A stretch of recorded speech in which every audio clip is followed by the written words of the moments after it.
In the top stories, ECCB hosts welcome reception honoring Olympic champion Thea Gadsden in St. Kitts.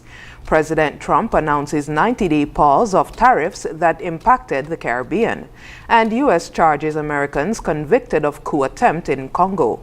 Hello and welcome to the ZIZ Midday Newscast. Today is Thursday, April 10th, 2025. I'm your presenter, Shanique Harvey. Nationally, the Eastern Caribbean Central Bank, or ECCB, held a welcome reception on Wednesday at the St. Kitts Marriott Resort in honor of Dominica's 2024 Olympic triple jump gold medalist Thea Gadsden as she commenced her official visit to the Federation. Gadsden's arrival comes ahead of her appearance as a featured speaker at the 9th Annual Growth and Resilience Dialogue, set to take place from April 10th to 11th at the Sir Cecil Jacobs Auditorium, ECCB headquarters. The celebratory event brought together an array of prominent figures, including Minister of Sport Honorable Samuel Duggins, Minister of State for Youth Empowerment Honorable Iselene Phillip, Ambassador of Sports His Excellency Kenneth Douglas, OECS Director General His Excellency Dr. Didacus Jules, and President of St. Kitts Nevis Athletics Delwayne Delaney. Representatives from the Ministry of Sports were also in attendance to formally recognize and celebrate Gadsden's historic Olympic achievement. The reception served as both a tribute to Gadsden's athletic excellence and a warm welcome to the Federation, highlighting her continued role as a source of regional pride and inspiration ahead of her contribution to the regional development dialogue. In recognition of World Health Day 2025, the Joy Project has donated 3 laptops and 3 mobile phones to the Ministry of Health to support the launch of its new Maternal Care Navigator, or MCN, program. The contribution is aimed at enhancing maternal and newborn care across St. Kitts and Nevis.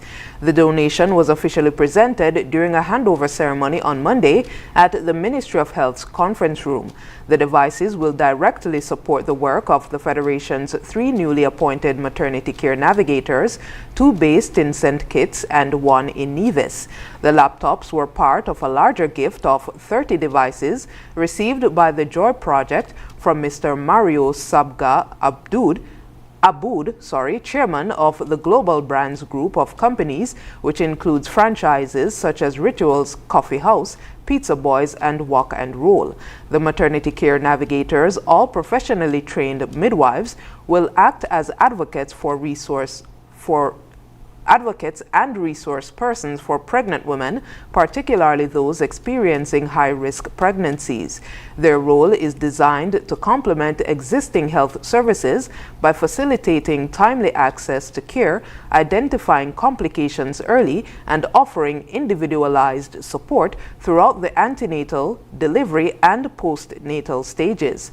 Chief Medical Officer Dr. Hazel Laws described the introduction of the MCN program as a timely and forward-thinking intervention, aligned with international best practices. She emphasized its potential to significantly improve maternal and neonatal outcomes in the Federation. Representative of the Joy Project, Mrs. Deanne Prince-Drew, highlighted the personal significance of the initiative, noting her mother's career in midwifery as a source of inspiration. The donation underscores the Joy Project's enduring commitment to supporting women and children, particularly in the realm of maternal and neonatal health. Ambassador Jacinth Henry Martin, permanent representative of St. Kitts and Nevis to the Organization of American States and chair of the Committee on Hemispheric Security, recently participated in the 2025 Latin America Defense and Security Fair held in Rio de Janeiro, Brazil. Ambassador Henry Martin was a key member of the Inter-American Defense Board delegation, which also included representatives from Antigua and Barbuda, Brazil, Canada, El Salvador, the United States, Haiti, Mexico, Panama, Peru and the Dominican Republic. The composition of the delegation underscored the inclusive and integrative nature of the IADB, highlighting the growing importance of diverse representation in shaping the hemispheric security agenda. In addition to being a premier exhibition of defense technologies, LAAD Defense and Security has evolved into a critical platform for strategic dialogue and regional diplomacy. The active engagement of IADB alongside official delegations from across the Americas and beyond affirmed the event's role as a space for geopolitical discourse and the cultivation of strategic alliances. We move now to news on the regional scene. President Donald Trump announced on Tuesday that the United States will implement a 90-day pause on reciprocal tariffs and temporarily reduce the rate to 10% for countries that have not retaliated against the U.S., a move that could offer short-term relief to Caribbean nations that were affected by the previously announced duties. The announcement came via Truth Social, where President Trump posted a series of statements outlining the decision and its motivations. In a follow-up post, Trump confirmed the 90-day pause and reduced tariffs for countries that did not retaliate. It stated, quote, "I have authorized a 90-day pause and a substantially lowered reciprocal tariff during this period of 10%, also effective immediately," end quote.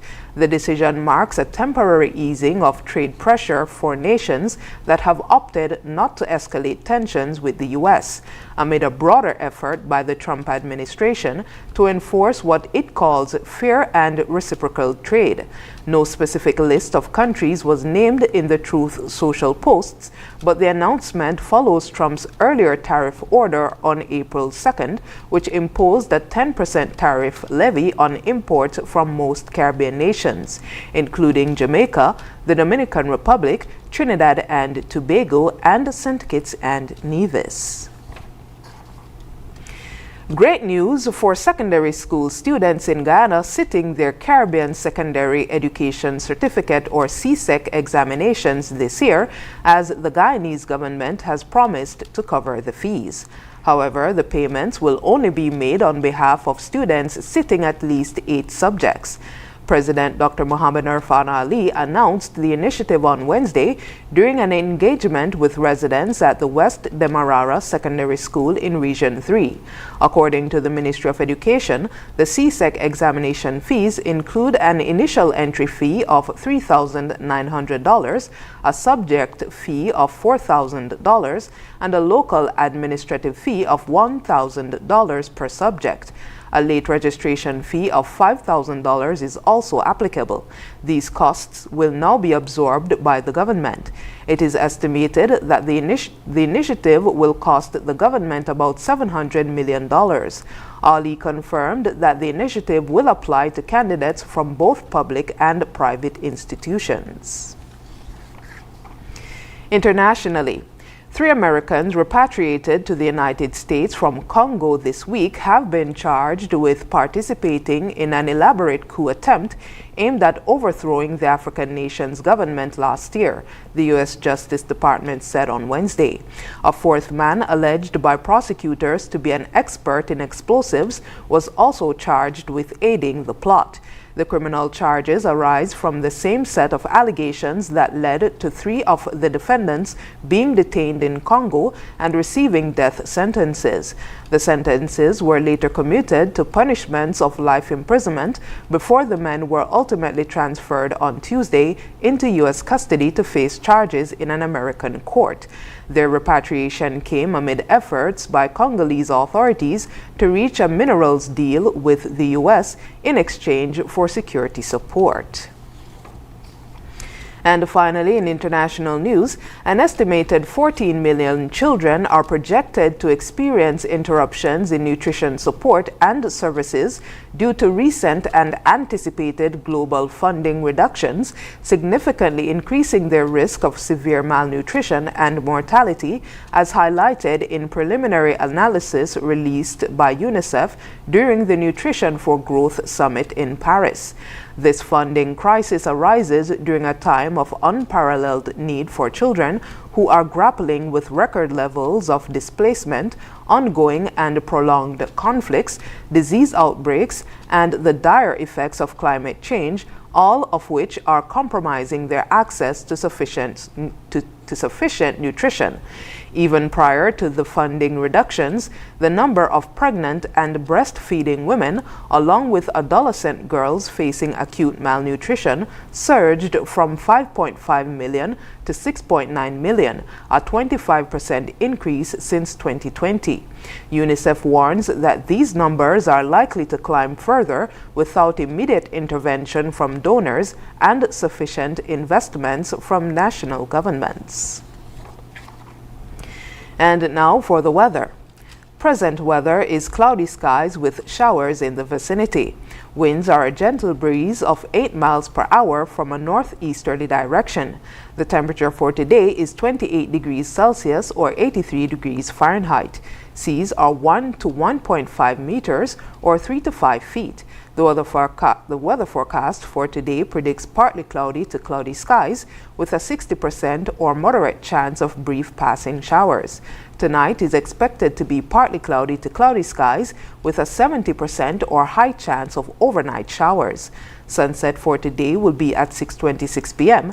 and sunrise for tomorrow will be at 5:58 a.m. And that brings us to the end of the ZIZ Midday Newscast. Join us this evening for these stories and more in detail. Thank you for tuning in. I'm your presenter, Shanique Harvey.